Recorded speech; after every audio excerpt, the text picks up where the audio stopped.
there everybody, we're back at the workspace, this time just not with the Honda, but with my E46M3 because I have no history about this engine and I want to be sure whether what's done and what's not done. So we're back at the workspace and the first thing that has to be done is the visco, which we have right here. So this is a part from Windparts en vooral de mensen van Nederland en België onder ons, we kunnen nu van alles bestaan op Windparts als uw auto de hele tijd kapot gaat.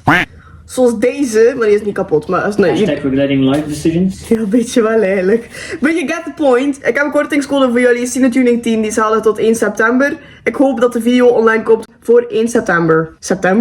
Voor 1 september. Anyway, without any further ado, we don't have any time to lose actually, because I'm paying a hell of a lot of road taxes for this car. It's not even funny. België echt die fix shit. Maar goed, so without any further ado, let's get started. So the thing we have to do now is remove the coolant hose. So we can get the visco loose of the water pump. And then this shield has to come loose to have like better access to that. But the coolant hose is like going in between that, so we have to loose that up. So that will be the first thing. We just removed the under tray and now we are gonna catch the coolant fluid in some kind of catch bucket actually. This is also the first time I'm gonna maintain this car. So I'm actually really curious about how the oil will look or the coolant fluid or any other fluid in this car. Because I actually have no history about this engine or this car. So yeah, it'll be a surprise for the both of us. Now that that is done, we have to loosen up this one to like get this shell out. But the airbox was in the way and this is the first time I'm seeing this. As I said, I never did a big maintenance before. So this is the air filter and at first glance it looks like quite okay, but if you take like a deeper look into it, you can tell that it could use like a maintenance. So I'm glad I saw this and we will change this one out for another one, which I have apparently. So now you can really see the comparison of both and yeah, this one obviously looks a lot better. Anyway, back to the visco. This is reversed thread and we have like special tools for that, but that doesn't come in very handy. So we're trying it now with this little guy. Well, it's actually a big guy. It all looks very easy on camera, but I'm struggling, or we are struggling to the max, because this is one hell of a bitch actually, this little kind of thing, but it has to be done, so yeah.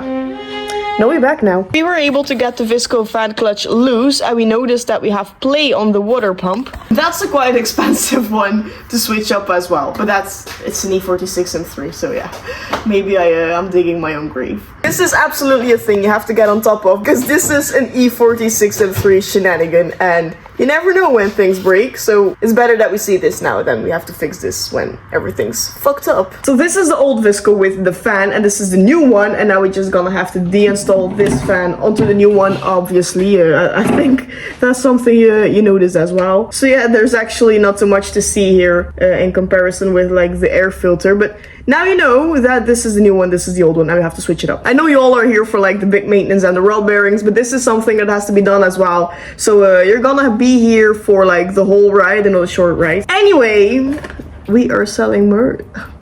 I'm selling merch. Ta-da! And if you are an E46 or an E46M3 fan, not like this fan, but like a real fan, then you are in the right place. Was dat rappen?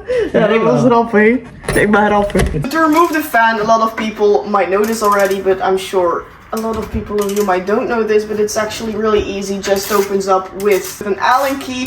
Really easy. Just 3 of these. Wait a minute. Bolts, so nothing too difficult. If you want to do this yourself, I have done it by myself alone, didn't work out. Should be good, I think. Yeah, just a minute, I'm a little bit struggling.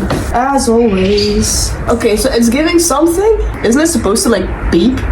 Like beep? How does that work? So maybe I'm not the person that's going to give you advice. Every bolt has to be tightened to 10 Newton meter, but now it is time for girl dinner. It's actually much needed because otherwise I like malfunction. You do not want to experience that. So now that the visco is out of the way, now we're gonna go on with removing the engine. And you might think, uncle, what the fuck are you doing on top of the engine? But that's necessary because I'm just 1.5 meters. To remove the engine, you must become one with the engine. Exactly. You heard what he said, guys. Anyway, it's just moving a lot of bolts, fiscus, aka plugs, hoses, and then the whole thing, aka the engine, has to come out. Then we can go on with the rod bearings, the seals, and like the whole package of the things, because it's necessary. And yeah, we're gonna see what that actually brings. I don't know what I'm doing, that's why I have like help over there. Hi guys, Chris Fix here.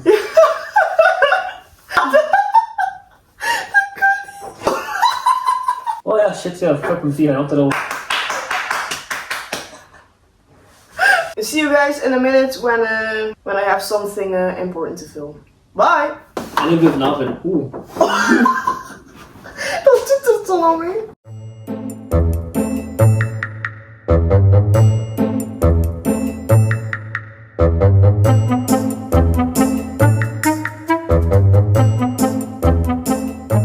Basically everything we did to get the engine out is loosen up the oil cooler, loosen up the drive shaft, loosen up, well, those guys, what's that called? Coilovers with the brakes and so on, and the triangles where the, yeah, I don't know any car terms, but I know what I'm looking at. And the boitensteun that we lose as well, because I cannot find the English word right now in my messy head. Anyhow, so, yeah, so what's still in the car? We have still the radiator and me. That's basically it. So a lot of you might be thinking, Uncle, why did you take out like the whole engine with the gearbox? Well, that's because we have easier access. We can see like if there's something leaking properly. It's better for your physique, so you don't have back pain or knee pain or just have to work underneath the car, because we all know that's uncomfortable. So that's why we took out the engine, and it's just a little bit more work than the average work you would do on a thing like this. Now, what we are gonna do on this engine are the bearings, the main bearings and the Vanos, because that's the main focus at this point. And after that, we're just gonna see what upgrades I will do, because I want to make this car a race spec. Because I like driving fast, and now I became a race car driver because race car, you know. So yeah, basically that's the thing we're gonna do now. I hope everything's gonna go well. I don't know, but we're gonna see. We're gonna find that out pretty soon. If we take a look overall at this engine, the first thing we notice is that this little thing is worn out. We have like cracks everywhere, and there's like pieces of rubber out. I don't know the specific name of this in English, but this piece allows a little movement in the fixed parts and the movable parts. I don't know the English word of it, but there you go. So this is absolutely something we have to switch up as well. We took the oil filter out, and we already got a little bit DIY with it. And this is what it looks like. This is for more protection over the oil filter, which is apparently better. We cut it open, and now it's the perfect timing to check for like metal flakes and so on. But apparently, as long as it is not copper, it should be fine. And the things we are seeing here are just really, really tiny. There's nothing. Oh shit. Sorry, foutje. Excuse me, it was the wrong one. So this is the right one. We squeezed it out, so all the oil is out. So we can check for metal shavings, because if there is oil on the filter still, you cannot really see that. Like a few seconds ago, and this is the one where all the oil is out. So as you can see, there's a little bit of metal in there, but apparently that's not that big of a problem. So so far so good, I would say. Now we're gonna remove the wiring loom, the wiring harness, whatever you want to call it, from the engine. And the thing we saw already by removing the valve cover is that there was oil in the spark plug tubes or holes, and apparently that's not that good.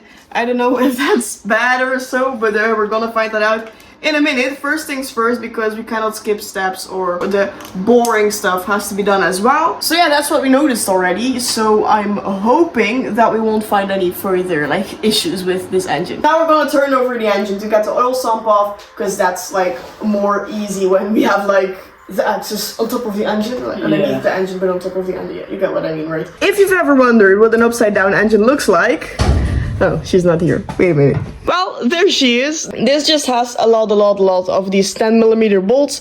We're gonna get the oil sump off, and then we're gonna check what's underneath. Because I've never opened an engine like this before. I know I have been working on my Honda S2K engine, which you can watch also on my YouTube channel, because I had a lot of issues with that car as well. So it might be fun if you're into all of the stuff I'm doing right now to check that out. Anyhow, that's my ADHD brain not getting to the point again. So what I was saying is that I never opened up an S54 engine, like ever. Like, I'm 20 years old, so I think I'm not the only one that has never done this before. So I'm just quite curious of what I will notice on this engine, what I will learn from this project actually, because that's not any less important. I love to learn, but I also love to know what I'm doing, because we all know in this video that I was struggling to the max, and that there was no way of getting to the point what I was doing back then. I broke a mirror, I broke the headlights, I broke my brain cells, I'm broke now because of this car, so yeah. No, but like for real, this is an opportunity as a 20-year-old girl to learn about these kinds of engines, because you never know, if I make this car like a real track toy, that I will have to probably open up my engines like quite a lot, and this will probably not be my only time. I'm regretting my life choices already. Well, if you are enjoying the video so far, don't forget to hit that subscribe button, or maybe like comment something, or like, I don't know, support the journey and me if you want to. If you don't want to, we're good. We're still friends. The engine has been pissing all over the floor, and this is the solution. Sawdust for the win. Yeah. Easy, cheap, and ecological. And effective. And effective, yes. So we removed all the 10mm bolts, we removed the oil return from the PCV system, and now we're gonna see what's actually going on inside this engine, which I'm quite curious about, which I already told like 1,000 times. Anyway, let's open this up with Totalis. Your hands. My hands. Yes. Where are you past? No. Oh. Goes as easy as that, apparently.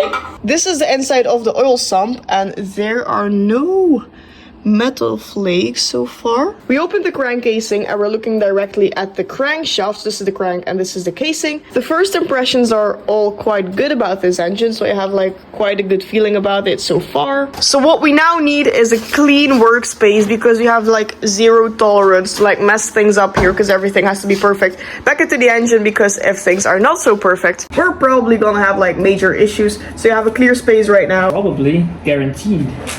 Yeah. So what are we exactly gonna remove? We're gonna remove the oil pump, the end bearing caps, and the main bearing caps. So as you can see, remove the oil pump. So now we are at the rod bearing caps. But we noticed this, and this one is blue. Is this because of heat stress, or is this because of something else? Actually, I have no idea, but it looks expensive to switch up. So I hope that won't be the case, but we'll see. Anyway, if you would like to sponsor me, please do, because I'm in like a big need of it. Thank you. So the bearings on top actually have less stress than the bearings underneath. Oh, they look quite good. No? I think they're actually right on time to get changed. Benin. Yes. Cool. It's 12:20 a.m. and we're all thirsty. I can't even speak my English anymore. But we're still working on the car. Anyway, I want to show you guys the rod bearings and the main bearings, and I'm tired as a bitch, but that's besides the point. Anyway, look at this little dude. Do I have to be worried? I think I need to be. Because what? Looks expensive once again. These are the lower bearings. So you have ones on top and you have the ones beneath. And these are the ones beneath. These are... Maar ze niet volgen, Lani. Otherwise I'm fucked. So these looks pretty okay. And then these ones are the main bearings. Yeah, they're like... not that good, not that bad, but we're like right on time. I'm saying too much. We're like, anyhow, we're like right on time. We're a little bit too late, actually. We have crankshaft damage. Nice. Fuck my life. But we do indeed have like crankshaft damage, and it's a sad story. I'm gonna show you guys. Come along. Well, the damage is right here, so you can see this. That's one of them. This one has damage. This one as well has damage.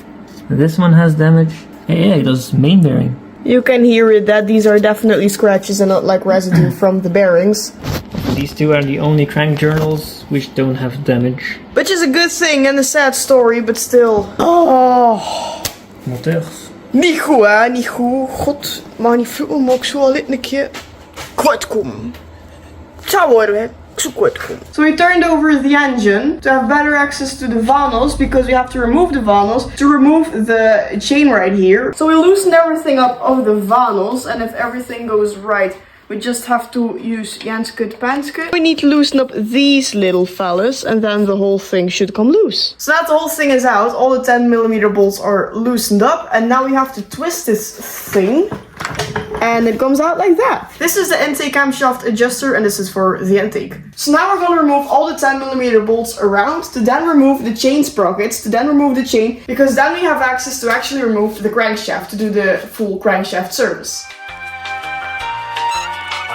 Ta-da!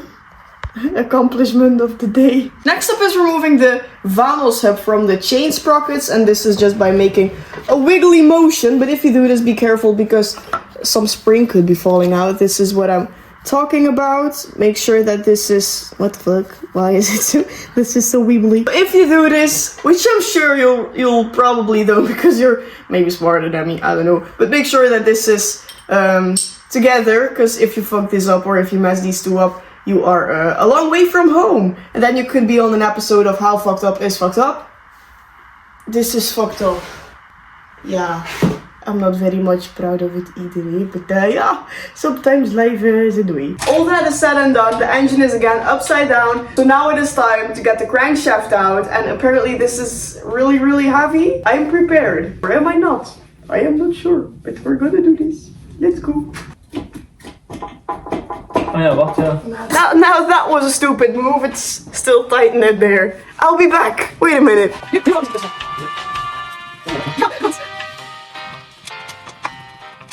Now it's about time to get the crankshaft out. Let's see how...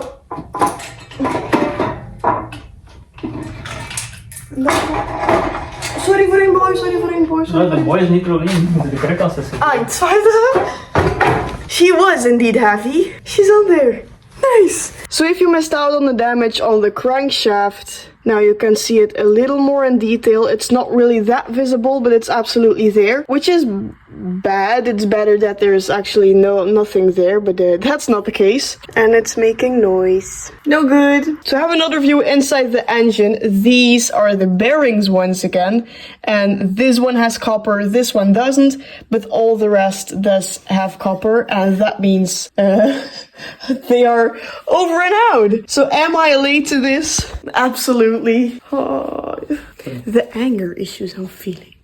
Niet normaal. So the big question now is, are we gonna use the crankshaft or are we not gonna use that crankshaft? Because actually this right now is a big question mark and a big question, and I would really like to just reuse that crankshaft because a new one is expensive as fuck. But that's for in the next episode because we are running out of time now. So I'll see you guys in my next video about my E46M3. Don't forget to like and subscribe. Check out my social media and I'll see you guys in the next video. Ciao!